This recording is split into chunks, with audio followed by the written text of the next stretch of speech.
friends, welcome back. Thank you for joining me again. I'm Jennifer and I'm from the Freelance Shift, and we help freelancers simplify their tools and workflows so that they can work less, earn more, and avoid burnout. Now, today we're talking about an AI-related tool, but it's a little different than many of the AI tools and features that we generally talk about. But I feel like it's a significant topic, and it may be one that you're wondering about if you're anything like me, because I know that I did do a little bit of research into this topic before I decided whether or not I actually wanted to take the dive and use any AI-generated headshots. Now, in the freelance world, you all know that our personal brand is often our first impression. Before a client reads our proposals, sees our portfolios, or joins a discovery call with us, they've usually taken a look at our website and obviously any photos of us. Now, that may be a photo on our actual business website, it could be on LinkedIn, or it could be on some other platform where you advertise your work. So this is where many people are asking questions about the AI-generated headshots that have fairly recently entered the conversation. If you haven't looked into them, they're fast, they're inexpensive, and they're surprisingly polished. But they also raise important questions about authenticity, professionalism, and trust that I do feel like have to be considered. So what I do in this podcast episode is break down whether or not freelancers should use AI headshots, and if they do, how to use them thoughtfully and responsibly. So we'll go through all of the different aspects, and then you'll be able to decide what is the right decision for you. Now, before we get into the decision making, let's clarify what AI-generated headshots actually are. So AI-generated headshots are professional style portraits that are created using AI, artificial intelligence tools, and they are generally trained on the photos that you upload into the system. So this could be an alternative that you could use. Instead of booking a live photographer, you could upload a set of selfies or casual photos, and the AI will produce studio style images that have professional lighting, clean or corporate backgrounds. They can adjust your clothing style. It can adjust your jewelry. It can even adjust your makeup. I know that it's actually retouched facial features and composition in the cases that I've used it. Now, there are a lot of popular tools in this space. Some of them, just a few of them, are Aragon AI, HeadshotPro, and then PFP Maker. Now, of course, the appeal is obvious. You can get dozens of professional headshots in minutes without a photo shoot. But whether that's a good idea or not depends on how you use them. So, should freelancers use AI headshots? Well, the short answer is it depends. It depends on your goals, the industry, and overall how transparent you are about it. So let's break it down. I feel like AI-generated headshots can work really well if you're a freelancer who needs a quick, affordable, professional image. If you're a freelancer who's just starting out and you don't have access to a photographer, maybe it's not quite in the budget right now, or maybe you just don't know how to acquire one at this point. Also, it's helpful if you want consistent branding images across platforms for your freelance business. I feel like you can use them in lower stake contexts like profiles or directories or internal bios. So For many freelance professionals, especially those in tech, marketing, and online education, AI headshots can serve as a practical placeholder or even a long-term solution if done well.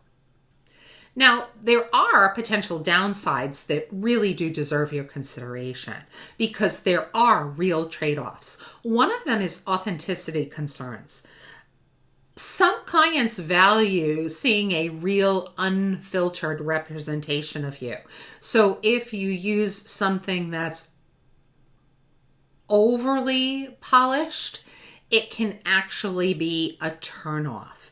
In those cases, AI sometimes creates images that feel slightly off or overly perfect. And there's something that actually does the opposite of what you want it to do, but it repels clients or turns them off instead of attracting them. So another factor to consider is the trust perception, because in client-facing work, trust is everything.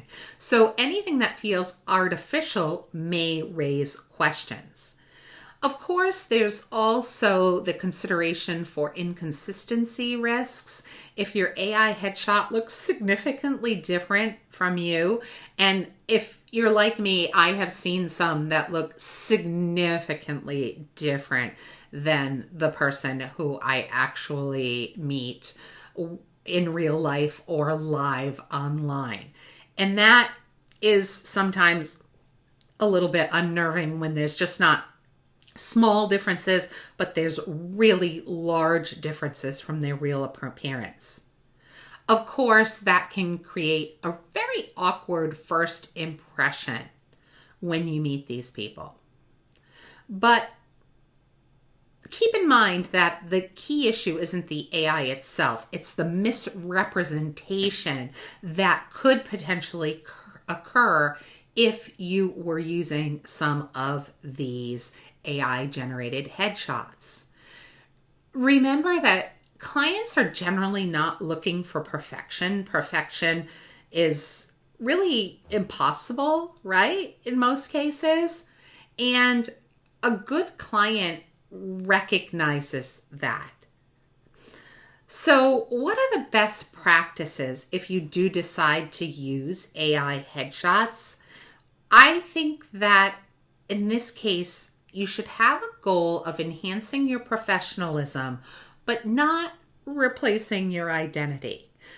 You want to do this thoughtfully. So if you do embark on this process, start with high quality input photos, because most AI tools rely heavily on the photos that you upload.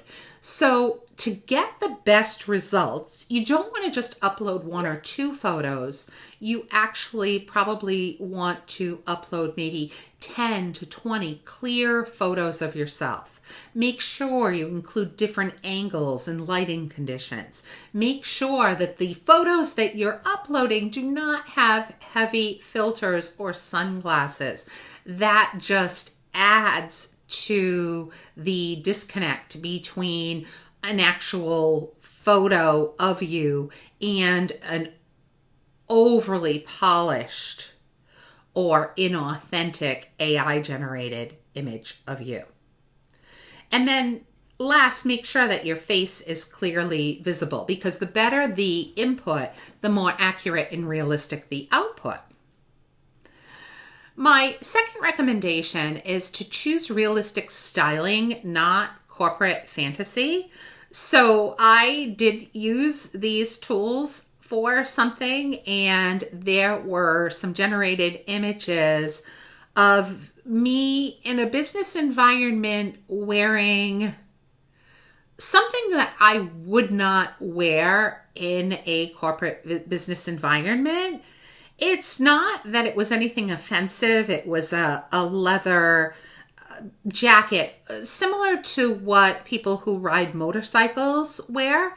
It just wasn't me. It wasn't something that you would typically see me in. So even though there was nothing wrong with the jacket per se, it wasn't giving an image that I wanted to give, because if you are meeting me in real life, that's not what I'm going to look like. I'll probably be wearing a sweater like I am now. So instead of that, ultra staged look, maybe aim for something a little more typical, like business casual or smart casual outfits that have natural looking backgrounds and very subtle retouching. That's been my experience, that the tools that use the least retouching features really are the best ones, because they're professional, but it's still recognizably and authentically you. Next, you want to use AI headshots in the right place. So when you generate these tools, try to think strategically.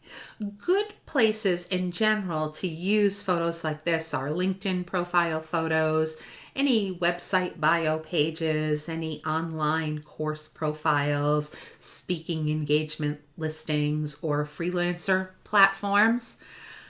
I'd highly recommend that you use caution if it's a highly personal brand, especially any video first platforms. Also, I'd avoid any situations where clients expect in-person recognition if you have something that is too polished and too far removed from what you actually look like. And then anything where trust is heavily dependent on authenticity. Because again, remember that all of these seemingly small things can really have a large impact on your relationship with the client. Furthermore, you want to be consistent across all platforms. If you use an AI headshot, maybe try to use a similar one everywhere. Inconsistent photos are going to confuse your clients and weaken your personal brand. Consistency is going to build familiarity with your clients, and then that familiarity is going to build a trusting relationship. Last, you want to consider transparency. You don't necessarily need to label your headshot as AI generated, but in some industries, transparency can actually enhance your credibility. So sometimes it's appropriate to consider a simple framing like updated professional headshot, AI assisted. Can be enough if you decide that you want to disclose it. Again, that would be a personal decision depending on your personal circumstances. Now, AI generated headshots are part of a larger shift in how freelancers manage their personal branding. Just like AI helps with all of your writing and your design and your productivity, it can also support how you present yourself visually. But it doesn't replace the fundamentals, which are those real professional relationships that you're building, the strong communication, a strong portfolio of work, and an authentic presence when you're interacting with your clients. Your headshot is just one piece of your brand. It is definitely not the whole picture. So for freelancers, AI-generated headshots can be practical and cost-effective options, but they really work best when used intentionally. So if you treat them as a branding enhancement tool rather than a disguise, they can help you present yourself professionally without the cost and time of traditional photography.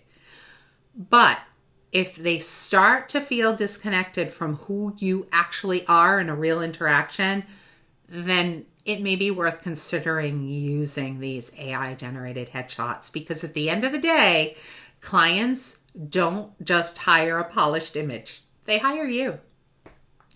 So if you found this topic interesting and helpful, please do like and subscribe. I'd really appreciate it. It helps let people know that the channel is out there, and share our information with others. And sharing is caring, right? Well, thank you so much, and hopefully see you the next time. Take care for now. Bye.